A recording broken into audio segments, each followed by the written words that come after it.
Hello students, we are back again with our message writing. So now let's take this question. Draft a message based on the following conversation. Now this is a conversation. One person calls and the second person receives the call. एक व्यक्ति है call करेगा, दूसरा दूसरी तरफ जो होगा वो कॉल को रिसीव करेगा. अब मैसेजेस की खास बात क्या होती है, मैसेजेस क्यों लिखे जाते हैं कि जो बंदा कॉल कर रहा है दूसरी तरफ से उसको किसी और से बात करनी होती है.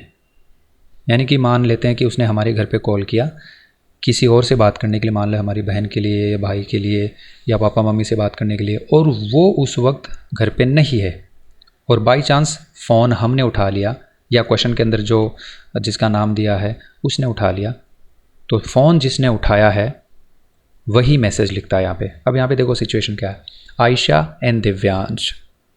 ओके, अब ये दोनों एक दूसरे को जानते हैं, इसका मतलब एक ही स्कूल में पढ़ते होंगे.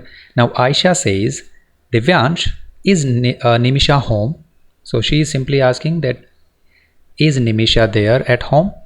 Now Divyansh says she has gone for to her maths tuition. Now यहाँ पे थोड़ी सी मिस्टेक है, she has gone to her maths tuition और for her maths tuition. Any important message for हर?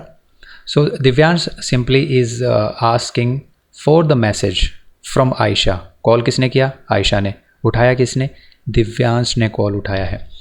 लेकिन यहाँ पे आयशा ने दिव्यांश के लिए कॉल नहीं किया है. आयशा को तो बात करनी है निमिषा से, लेकिन निमिषा तो घर पे नहीं है. अब कैसे पता निमिषा घर पे नहीं है? ये देखो, अभी अभी दिव्यांश ने यहाँ पे बताया कि निमिषा घर पे नहीं है, मैथ्स ट्यूशन के लिए गई है. सेकेंड थिंग, आगे बढ़ते हैं अपन. Ayesha says that there is a very important message for her. अब यहाँ पे कॉमा गलत लगा है, नहीं होना चाहिए. There is a very important message for her. Please tell her that tomorrow's maths exam has been cancelled due to heavy rains and flood. तो बहुत ही ज़्यादा बारिश और बाढ़ की वजह से कल का जो मैथ्स का होने वाला एग्ज़ाम है वो कैंसिल हो गया है और उसको अगले मंडे के लिए शिफ्ट किया जा रहा है. So the exam has now been rescheduled for next Monday. अब यहाँ पे दिव्यांश लास्ट में क्या कहता है? Don't worry Ayesha, I will pass this message to her. Now who will write the message? This person, Divyansh यहाँ पे मैसेज लिखेगा. किसको लिखेगा? निमिषा को. निमिषा कौन है? दिव्यांश की सिस्टर है, छोटी बड़ी उससे हमें मतलब नहीं है. Nimisha is the sister of Divyansh. Who has called? Ayesha. Ayesha ने किसके लिए कॉल किया? निमिषा. लेकिन कॉल किसने उठाया? दिव्यांश ने. तो हमें इतनी चीज़ें ध्यान रखनी है कि कॉल किसने किया, किसके लिए किया और कॉल उठाया किसने, और मैसेज कौन देगा. अब यहाँ पे मैसेज कौन देगा? दिव्यांश देगा. किसको मैसेज देगा? निमिषा को. ओके, निमिषा के लिए दिव्यांश यहाँ पे मैसेज लिखेगा. So now as Divyansh write the message for Nimisha with an excuse that you are now going for a movie with friends. Okay, here the answer. So as we follow the format, message is written on the top center here. Message बीच में लिख दिया, एक line छोड़ के date लिख दी, इस तरह से टाइम लिख दिया. अब टाइम आप क्वेश्चन के हिसाब से आपको चूज़ करना पड़ेगा. अब चूंकि वहाँ क्वेश्चन में लिखा था कि वो मैथ्स ट्यूशन के लिए गए, अब ट्यूशन कब जाते हैं? स्कूल के बाद, यानी कि शाम को. तो मैंने शाम का टाइम डाला है यहाँ पे. डियर निमिषा, कौन लिख रहा है यहाँ पे? दिव्यांश. अब देखो जो लिख रहा है उसका नाम कहाँ पे? लास्ट में एकदम नीचे. इसने लिखा किसके लिए? निमिषा के लिए. तो ये क्या हो गया? सैल्यूटेशन. ऊपर फॉर्मेट में पिछले वीडियो में हमने पढ़ा था ना, सैल्यूटेशन क्या होता है? यही सैल्यूटेशन है. जिस किसी को भी मैसेज लिखा जा रहा है तो उसको हम किस नाम से पुकार रहे हैं, that is called salutation. That means name of the receiver. Who will receive this message? Nimisha.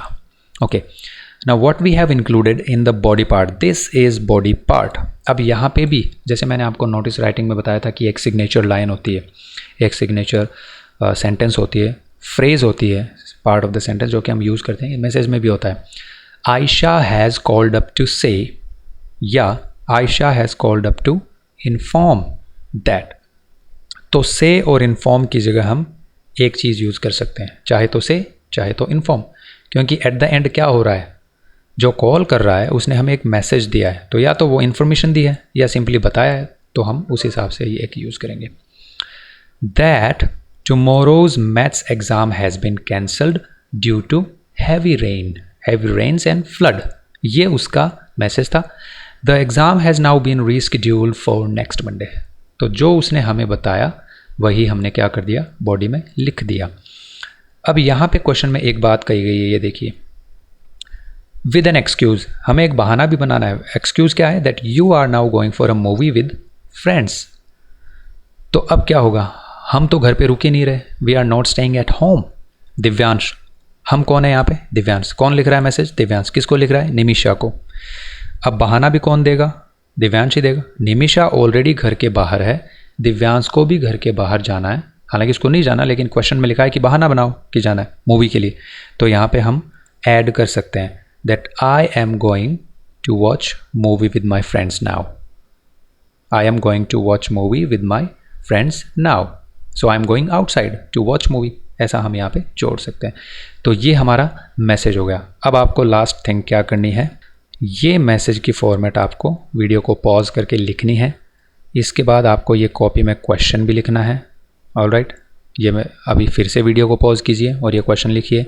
उसके बाद फिर से वीडियो को पॉज कीजिए और ये इस क्वेश्चन का आंसर आपको कॉपी में लिखना है। I hope you have understood message writing very well. We will do one more question in next video.